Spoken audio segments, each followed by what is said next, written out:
Hi everyone, welcome and thank you so much for joining us. We are just waiting for a few more attendees before we begin. If you can hear me, please let me know in the question window. That would be very, very kind of you. If you have any questions, you can ask them in the chat window and we will answer them during the Q&A session at the end. After the webinar, I will share the recording and slides with everyone via email. I will see you in 2 minutes.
Hi again and welcome new joiners. We have a lot of people in this room, so I can start the session.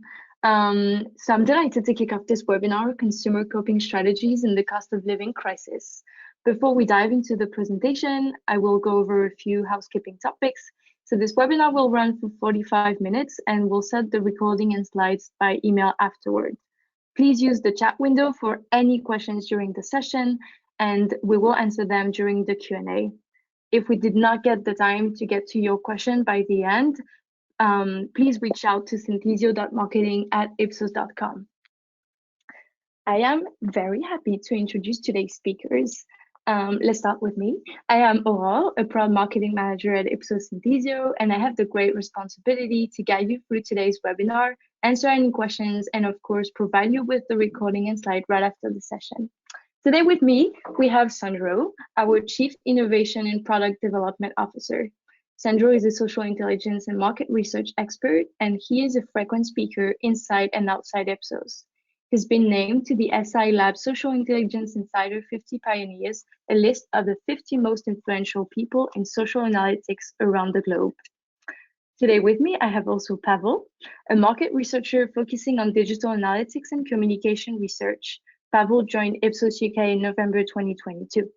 Grown from consumer insights, Pavel has been focusing on developing research solutions in the field of social media analytics for more than 10 years.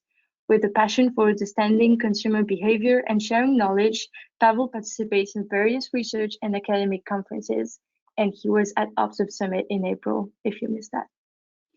So of course, we will keep 5 to 10 minutes at the end, but right now I will let the floor to Sandro. Enjoy. Thank you. Let's set the scene with a bird's eye perspective on where we stand today in the cost of living crisis. Our quarterly global inflation monitor survey looks at perception and sentiment towards inflation and where consumers think we are headed across 29 countries. Inflation remains the top concern for citizens across the globe since we started measuring in April 22. While we now see some sparks of optimism, there's still a widespread sense of resignation. A global average of 46% think it will take more than 12 months for inflation to return to normal in their country, with further 90% saying it actually never will.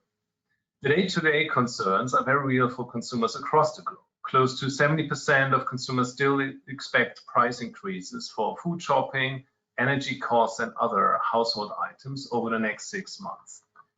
But it got really interesting when we asked about the root cause of the rising prices across countries. 7 in 10 cite the state of the global economy, interest rates in their country, and the policies of national governments as key contributor to the rising cost of living. But there's also a good amount of country-specific nuance that we see. In India, businesses making excessive profits is ranked as the biggest contributor. In Turkey, immigration is called out as the key driver for the rise in cost of living. South Korea, the Netherlands, Italy, and Sweden are the countries most likely to single out the war in Ukraine as a factor. We also know that worries about inflation have real impact on consumer spending habits. An Ipsos survey in the US showed that more than 60% of respondents across age brackets said that the overall economy impacts how they spend money, and nearly 50% say that when prices go up, they can't always buy the things they need.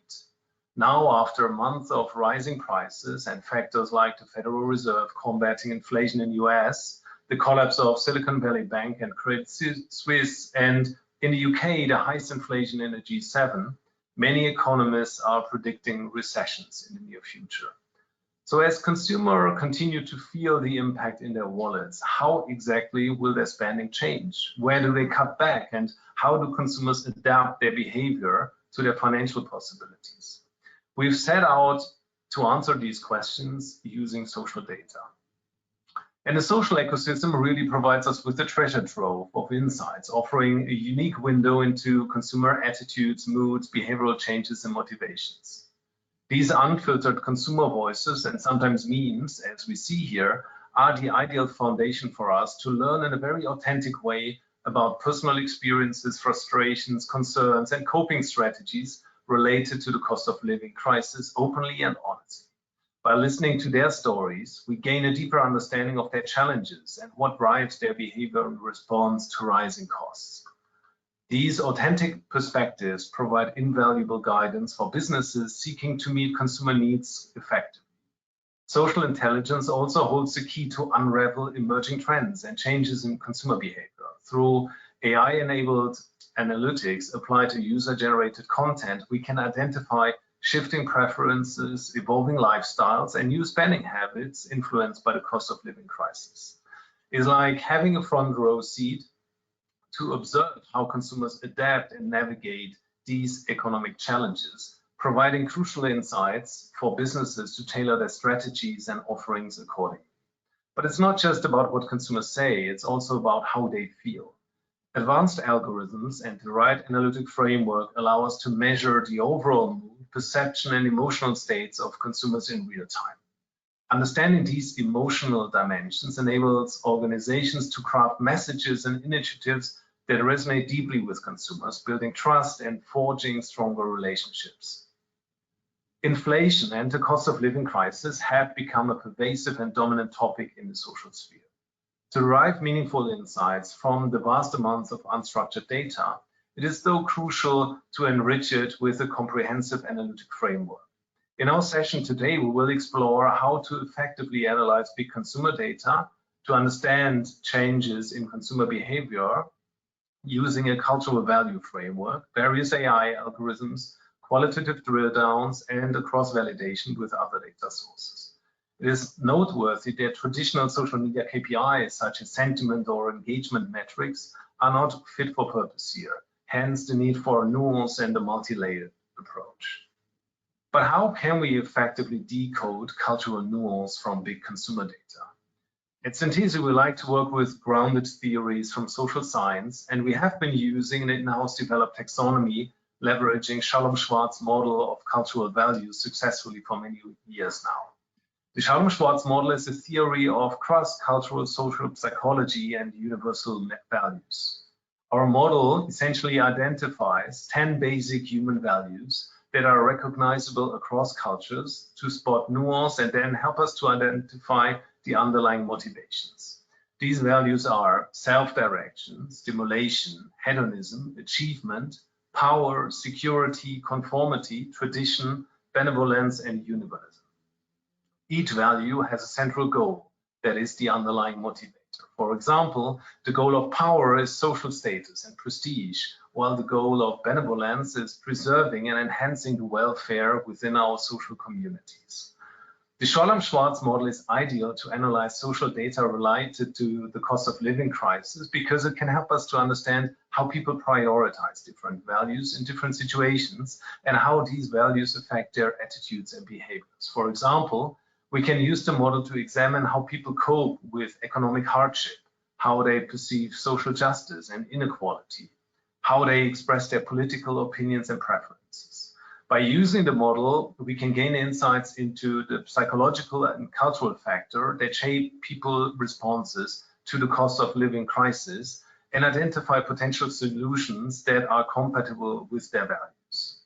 But now let's turn it over to Pavel, who will illustrate how it works in practice and share our findings. Thank you, Sandro. So a few words about our bespoke research we did recently to understand how people actually discuss cost of living crisis and inflation in United States and in United Kingdom. So we collected a 2 years data about this topic from UK and US. So this is geolocalization data only, so we can be 100% sure that this data is about these countries. So overall, about 15 million mentions. In the US, the volumes are bigger just because of the population differences. So on this chart, you can see the relative shares, relative volumes, just for comparability reasons. But as you can see, the dynamic of conversation about inflation and cost of living rising start going up after the beginning of the 2022. So you can see that the biggest volumes that are 6 times bigger in the UK and 5 times bigger in the US are in August 2022. So, and now we obviously observe the declining of this conversation. But as Sandro has said, so not volumes and not the dynamic is the clear value of social media analysis. However, we can outline these events like Federal Reserve setup rise of interest rates or household services and gas inflation to understand what's going on in real world and link it to social media conversation. But let me go further and show you how it correlates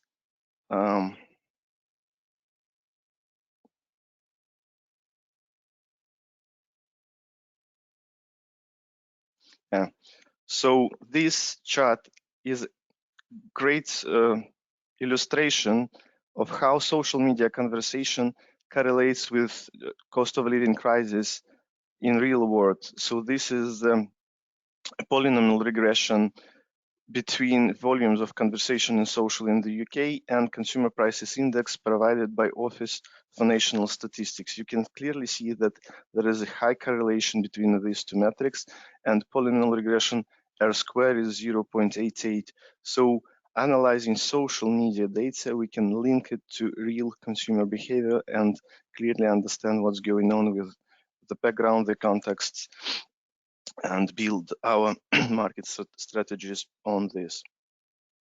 So let's get back to the values and Scholem-Schwarz model. So we measured the presence of the values across 2 countries, and this is quite probably obvious that 2 main values are power and self-direction, the dominant in the US and the UK. However, security value is more present in the UK and as well as stimulation. However, such values as tradition or hedonism are less presented in conversation about inflation, but still taking into account that the volumes of conversation are big, even this small percentage help us to uncover what's behind this motivation as well. So the next exercise we applied to the data corpus was about understanding what are the key spending areas where what people associate with cost of living crisis and inflation. At the same as with values, we see that there is no significant differences between UK and US. Food, utilities, and entertainment and healthcare are dominant topics and dominant spending areas that are highly associated with cost of living crisis and inflation. And please don't forget that social is not only numbers, is not only measuring volumes and shares of conversations, it's also a lot of insightful quotes, insightful memes that can easily transfer emotions of your consumers. So the next step we apply to our data corpus is we will try to match social media conversation about values and conversation about spending areas. So here you can see the co-mentioning of different values and spending areas. It's easy to detect and outline 4 main segments of conversation. Let's look at them from right bottom corner because there is a clear value of hedonism that is related to spending area of celebration, vacation, entertainment, and sports. On the opposite side, we have stimulation, power, self-direction, and achievement highly associated with basic, essential spending area like food, housing, utilities, and saving. Safety and survival, the top corner value associated with security value and insurance and healthcare. And in the middle of the plot, we can identify social well-being, the segment about social values, benevolence, conformity, universalism, and spending areas associated with this: clothes, transport, cars and vehicle, partially restaurant, that are between 2 values of social well-being and hedonism. So next, we have this map for United Kingdom, and let's look at the US map. And this is an interesting moment that we have the same segment that are highly and clear distinctive. However, the positioning of each segment to each other is a bit different. Pleasure and leisure segment is more diverse from other segments, and 3 segments, safety and survival, social well-being, and fundamental well-being, are more close to each other, and there is a bit mess between some values. So you can see that universalism is going closer to fundamental well-being. Safety and survival segment goes from the top corner and becomes closer to the fundamental well-being associated with power, stimulation, and achievement. So what stands behind these numbers and these maps? For this reason, as we already said, social is really rich for substance, for consumer voices, and real consumer authentic perception of the situation. We go further and qualitatively deep dive into this conversation to understand what is the difference between 2 countries on key areas of spending. For FMCG, United Kingdom is more focused on growing prices and affordability of them, because this is the baseline of people needs. In United States, people are more concerned not about rising prices, but as well as shortages. And here in the US, a stronger correlation with geopolitics and governmental decisions. When you go to the utilities, for sure, UK is struggling for rising prices on energy and gas prices, but as well as connected with public sector and social care. And people really rely on governmental support and expect some adequate solutions from people who lead the country. But if we go to the US and look at the conversation there, we see a wide range of utilities that people are discussed and include into the scope of, the topics that they suffer from. So as well, broadband and mobile phones and social care and insurance. And more interesting thing, I think the distinguishing thing between two countries is healthcare. In the United Kingdom, having governmental NHS organization, people perceive healthcare as a human right, and they feel close association between health, a central point for national feeling of security. They discuss all the concern about NHS is it capable for supporting people during these hard times. But in the United States, with a complete different way of organizing healthcare, people literally cannot afford to be. They are struggling to find, money to visit doctors and to meet and with their conditions. However, if we look on education and what people are talking about this sector, so here the conversation are more close to each other. Both in both countries, in the US and the UK, people are discussing funding for education, salary of people who work in education, cost of university and college, and they actually argue about about the impact that inflation has on your people ability to visit and get higher education. So at the end, it may influence on our future, and this, what are people really concerned. But let's get back to Schwartz values and our step of analysis. We developed a really interesting link between Schwartz values that is our framework and coping strategies that people express and discuss online in social media conversations. For instance, self-direction is transfer to the proactive self-development when people are trying to learn new skills, learn about new tools and services that help them cope and meet these hard times. If we're talking about security values, people are more focused on safe and secure proven choices, and they taking care of oneself and body just enough to survive. So I will talk a bit later. So what are the coping strategies? Because we uncovered a really brilliant list of coping strategies that are really interesting and applicable to any business for you to use and change your marketing and change your communication to meet consumer expectation in these times.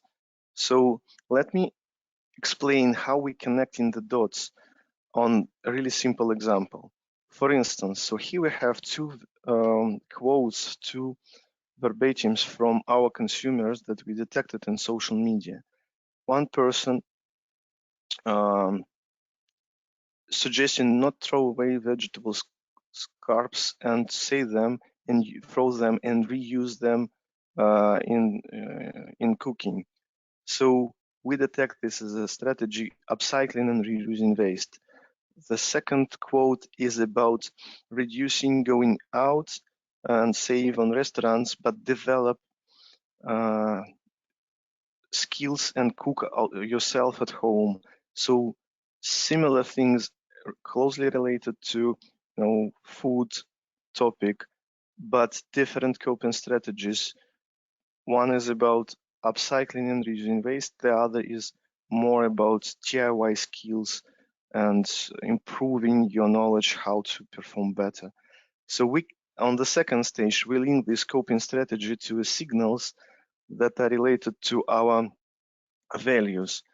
And then on the third stage, we can develop a business recommendation, how you can use this in your business daily routine, in your communication, product adjustments, or any other marketing activities. For instance, for people who are trying to use and upcycle waste, we can create educational content, how to creatively reuse waste, or consider some incentives to bring up used products for recycling, like incentives like discounts or loyalty points. When we are talking about practice self-development and improving DIY skills, here our recommendation would be offer online recipes and DIY guides how to encourage people to cook more. But what's more important, we need to focus on the value, because motivation that stands behind the value is about investing in yourself, developing yourself, not just start cooking because it's cheaper, but proactively develop yourself. So here, I think the most interesting slide, because here we were trying to put all the coping strategies together and show you how people actually adopt to new circumstances. For instance, when we are talking about universalism, it's all about sustainable activities.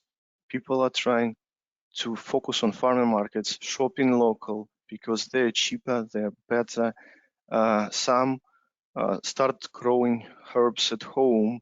Some try to buy wonky bag instead of normal vegetables in special, places or supermarkets. When we're talking about benevolence, it's more about engaging the community. So more connect with your neighbors, your friends, colleagues, and use sharing apps, chat on social media, sharing things, tools, books, and etc. And that should help people save money. Then we're talking about conformity and discipline. So it's all about using different tools to reduce and control your savings. People use different application and AI algorithms to an algorithm inside this application to help them, develop the proper strategy. They reducing on-the-go purchases. They sacrificing luxury brands. They eating out less and use packaged lunches. They buy second-hand clothes. When we are talking about tradition, so we name it as going back to the roots, and it's about embarrassing conscious consumption and grainy recipes and life hacks. Next value is security, self-improvement choices. People start more detailed planning. People start buy cheaper ingredients for bulk meals like celeries or grains. People purchase frozen, not fresh vegetables. When we are talking about power, is the coping strategy buy right, buy once. So not about saving, but buy conscious and one time. More focus on good quality goods. Direct contact with manufacturer instead of marketplace to find a better price. Use different financial life hack like cashback and investments to get more money.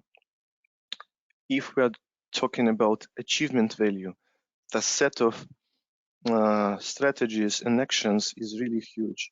We can detect switching from supermarket and brand, shopping around and for best price, buying in bulk from different supermarkets, switch to online grocery to reduce impulse buying, deals and vouchers to get more discounts, and nudging for discounts, proven retailers. Hedonism, the next value, is about experimenting in creative, in shopping. So some people express themselves by having freebies from hotels and restaurants, different things starting from sugar or ketchup to other stuff, or of shopping, of season shopping and traveling when you're buying clothes, summer clothes during winter and winter clothes during summer. It helps you save. The next value, stimulation, is about experimenting with product. I already mentioned this upcycling waste, but it's also about some homemade products, bread, beer, patisserie, and other things that you can do at home and experiment with it. And the final value, proactive self-development, as we already discussed, it's about DIY skills, improving yourself, trying new tools like slow cookers or other tools that help you to be more effective on your daily routine duties. And finally, the final part of our before actually we go on the next slides, and before I move on to the connection between coping strategies and our recommendation, I kindly ask you to share your experience and say in the chat, did you have any other insight, and did you meet other coping strategies that are also can be put into this framework and correlate with this value? Please share your comments in the chat and we will discuss them later. But now I will move on the second and actually the final part about the values, that is the connection between signals and recommendation we can deliver. So I will go through three sections very briefly, not to go to it. It's not the purpose of the webinar to go through all of them, but to highlight how we think about this and how you can think and use it in your business. So the signals related to hacking the system strategy and achievement value. When people are talking about switching supermarket and brands shopping around, we can offer them loyalty programs with focus on retaining customers. Really important that is about retention. When we are talking about these deals and vouchers and nudging for discounts, we need to provide our consumers the price reassurance and or specific added value like service or luxury perception or something on top that is make a trade-off, and then people can agree with a higher price. When we're talking about bulk from supermarket, we can offer and develop new bulk product and bundles to put more value for them and reassure our best offer for them. When we're talking about online grocery, it's more about smart recommendation system and online channels to put impulse buying and grow the average order value. So the next thing is about discipline and conformity value. The signals are on the screen. Let's go through recommendations. So when people are using app to control spending, we need to help them to feel more in control in their spending with some online budgeting tools. So you can incorporate your offers there and partner with different tools like this and show that you or your business is focusing on saving and help people to be more cost effective. When we're talking about reduce and on-the-go purchases and eating out less, we can sell discounted online snacking products on multiple formats for help consumers feel in the control. If a person is sacrificing luxury service and products, we can offer them more affordable and or basic version of our products to meet their expectations. If we're talking about buying second-hand goods, it's about considering offer discounts and promotion to consumers who make trade in old product. So like exchange the product they have to new product. So, and the final slide about coping strategies and recommendation is about safe and proven choice strategy and security value. If people are driven by detailed planning, we can offer them like digital tools to help them plan their meals or any other activities planning. And here is a good example that we detected in the UK. The Sainsbury's is a huge retailer and Lollipop, an application that help you to control and plan your meal. If people are driven by reducing expensive ingredients and buy cheaper ingredients in the bulk meal, we can provide some tips how to bulk meals with cheaper ingredients like grains or celeries or pulses. And finally, when people purchase frozen veg instead of fresh, we can promote the benefits of a frozen food, especially because nowadays technologies and frozen in a good condition, we can offer them and encourage consumer to explore and try new frozen ingredients. So finally, these are the set and the way how we feel and how we uncover coping strategies out of social media data, combine qualitative, quantitative analysis to provide this set of recommendations based on the proven framework. So here is this is it from our side, from the content perspective. The next slide is like to highlight that nowadays Ipsos Synthesio brings a combination of free edge and free elements. One is our powerful SaaS platform, Synthesio, that helps us to collect data, scrape it, and put it into the smart and user-friendly environment that is powered by our AI and data science team, special AI algorithms that help us enrich this data and get insight out of it. And the third pillar is our consultancy services with proven analysts who can review, work with this data, apply this framework with research rigor, specific analytics to meet your business goals and help you to drive your business to the success. Thank you very much. I hope you enjoyed the webinar. I think we are ready to Q&A session.